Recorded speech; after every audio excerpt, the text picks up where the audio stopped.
Nox Box, everything you need to take your game from the box to the board. Hi guys, welcome to Nox Box. I am Nock himself, and with me is Cordial Rob. Hello. Today we are looking at this week's Warhammer releases for Fantasy Battles.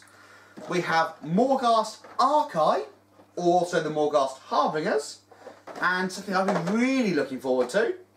Spirit hosts for the undead armies and legions. So I'm assuming by now everyone's read the Morghast book. Oh, sorry, I'm 3/4 of the way through it. It's a big book. I'm loving the story. I'm really excited about the whole undead kind of armies, the legions, and I've got a lot to look forward to in these models, especially the spirit hosts. Come on, the forces of chaos. Okay, we're going to start with the spirit hosts. So this is the new spirit hosts with plastic, where the old ones were metal and have been around since forever, basically, and look pretty horrific now. So if we start with the front of the box, we get 3 bases in a box for a very reasonable price. It looks like 3 to 4 miniatures per, well, hosts per sprue, as it were. So if I spin it over, it's just a few more focus on the details and what paints you need for it. So my personal favourite, I think, has got to be the host being ripped out for screamings. Yeah. Skeleton. Okay, moving on to the paperwork. As with all of the it seems with all new releases, there's the profile and the points cost for the unit, which is very, very handy. So you can play out the box, as it were.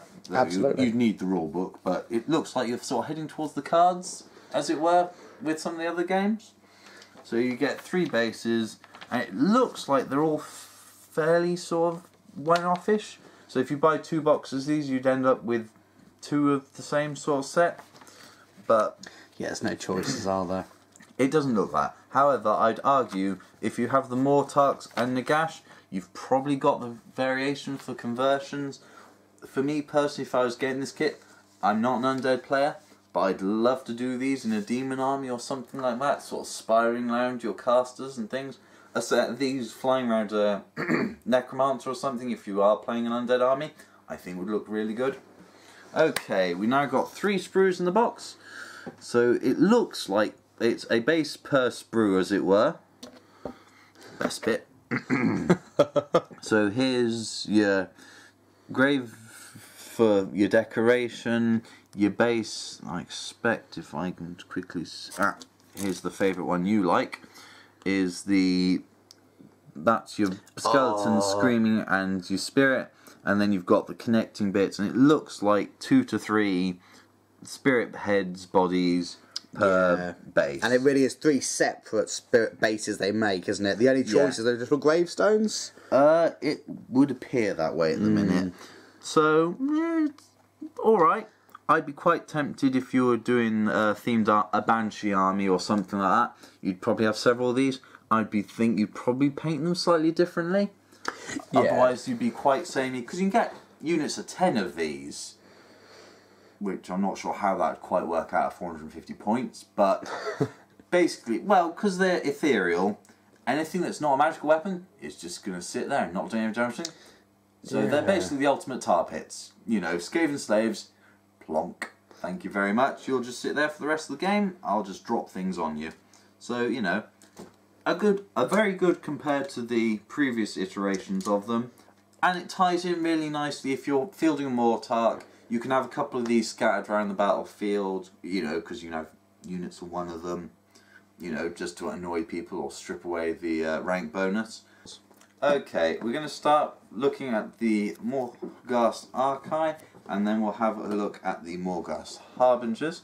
The main difference between the Harbingers and the Archive, the Harbingers appear to be less heavily armoured, so they do not have the breastplates, armour and the helmets.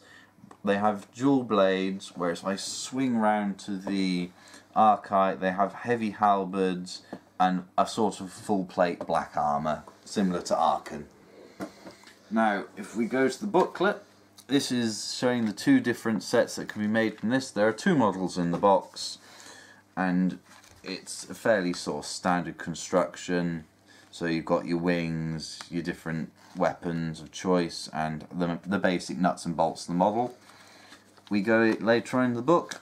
You've got your stats for your Archai, and then your stats for your Harbingers.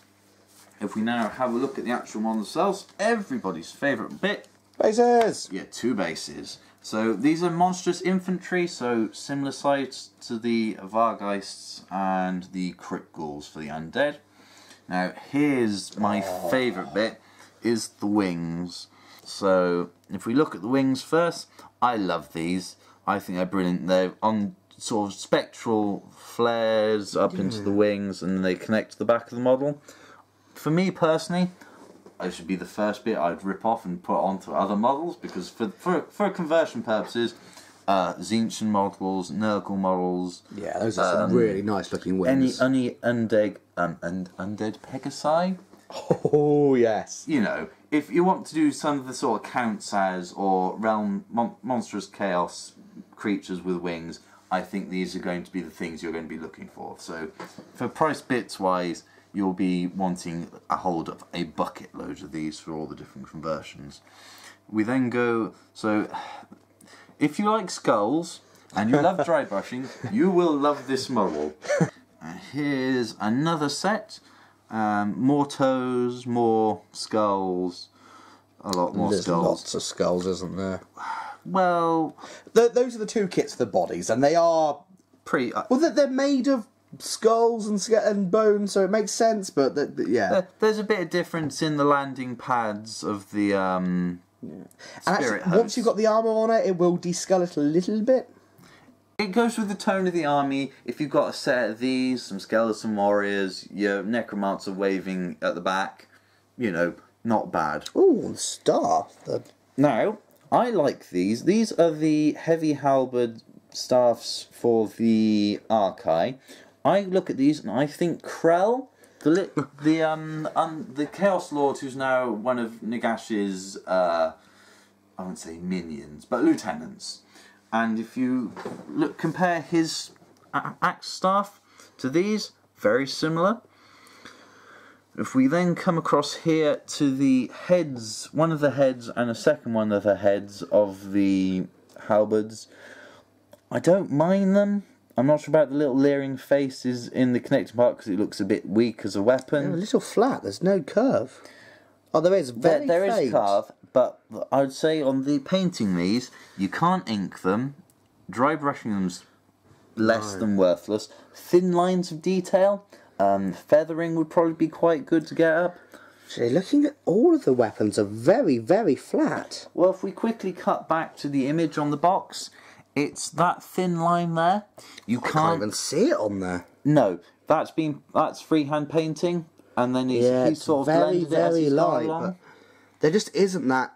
On the very edges, you can get some highlights, maybe not too severe, but as weapons go, especially compared to the wonderful weapons they did for the Space Marines release, the Axe of Morghast with its sort of crackling and looking really dynamic.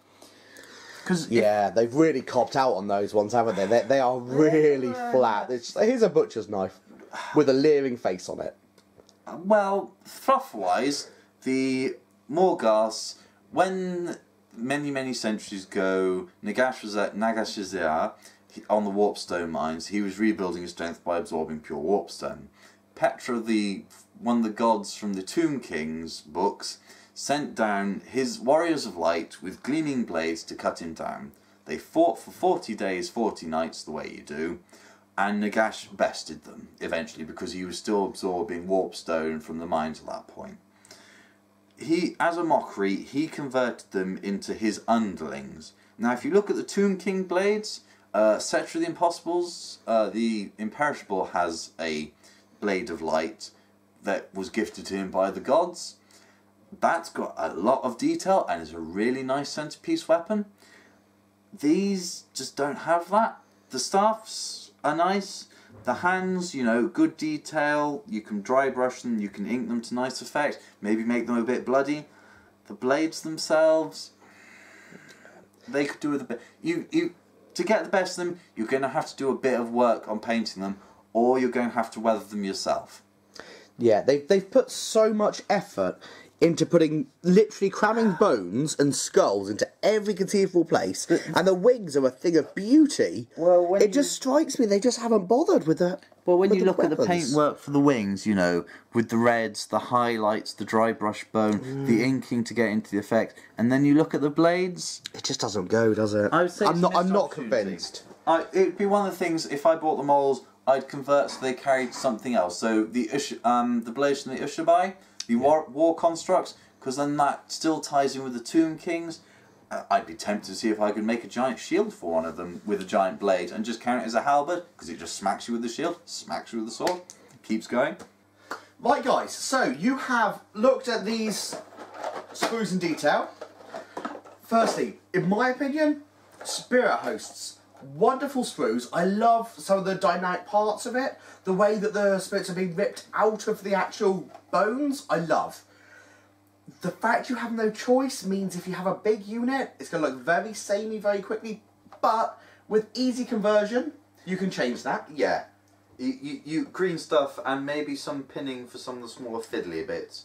But, you know, with different paint jobs for different units, maybe some more clutter on the bases, you know, not bad. Conversion-wise, there is so much you can use these for. Yeah. When I make my whole host, I'm going to want at least 3 or 4 of these boxes Scattered just to through the scatter army. around the army. Exactly. ties them in. Necromancers, black coaches, Yeah. any of your monstrous creatures, Coven Engine. Any unit filler you make. Yeah. You're going to want those in it somewhere because they look so good. And then Morkai. I had really high expectations from this kit because I love the story behind them, and the wings are amazing. Beautiful. I love them. Then the blades, they just haven't bothered. And to me, those kind of offset each other. So you've got really good, really bad. If they were a specific sort of blade, like they were noted for, you know, absorbing sunlight or something like, you know, like the black blades from other monsters. Yeah, to give them a reason to be so blank and flat. Because they've made such effort on the armour, the legs, the wings, hell, even the staffs of the heavy halberds. Yeah. And then it's a sort of flat. It just, to me, it doesn't quite fit with the rest of the model. It clashes a bit Especially even with the armour. ornate armour, yeah. Because especially when you think of the theme of them, you know, if they're in the Tomb Kings or Vampire Counts, they're still quite done up weapons, but... But that being said, they are still massively striking models. Oh, yes. And they have a real height to them. Now, the height, I love from the front. From the side, they look like they're on jetpacks. They literally... they're moving in the same direction with the spirits almost like an exhaust coming out of them, and that irritates me massively. I'm going to buy some of these because they're wonderful models. Yeah. But the first thing I will be doing is I'll be cutting them off the spirits at the back. I'll cut modelling the feet. exactly, modelling them walking or jumping over things. Yeah. Or if I wanted to leave them on there for the height they get, I'm going to combine it with a box of spirit hosts. To give it more sense of movement. So the spirits are all over the place, and where they are only as exhaust vents almost. I can't see it any other way than a jetpack, and it annoys me. For me personally, these, I'd be sending them into my demon army, change the head, change the weapons, paint the spirit host red, wings, Yeah. you know, a bloody body on the base. Great, I've got a demon prince, thank you very much. Yeah, with fire coming out behind it, the fire itself is propelling it, Yeah. and it makes sense, and it would look good. But it's an amazing set in theory. But I But the can't actual- imagine a big unit of them, No. because they'd all be sort of hanging there. Yeah. But, you know, we'll have to see a whole unit To be painted honest, up on the field. I think we should model these ones and see how they look put together. See how they convert as well. Conversions, they're fantastic. The wings, I can see so many options, like you pointed out, for those Undead wings. Pegasi. Yeah, change the weapon, cut them off the jetpacks, and they'll look great. Well, for a Zinchen Demon Priest, cut off the head of the heavy albert, 8-pointed star, bird head and skull, flamer on the base, let's Yeah. go. Amazing. So yeah, bit of a mixed review, but I'm excited. Next week's Space Hulk. We're never going to hear the end of it. Oh, This it's going to one. be amazing. So, Gene Stealers, right? They look so good. We will see you next week. Until See you next next week. time, look after yourselves. Remember to subscribe to the channel and like us on Facebook for all of your gaming needs.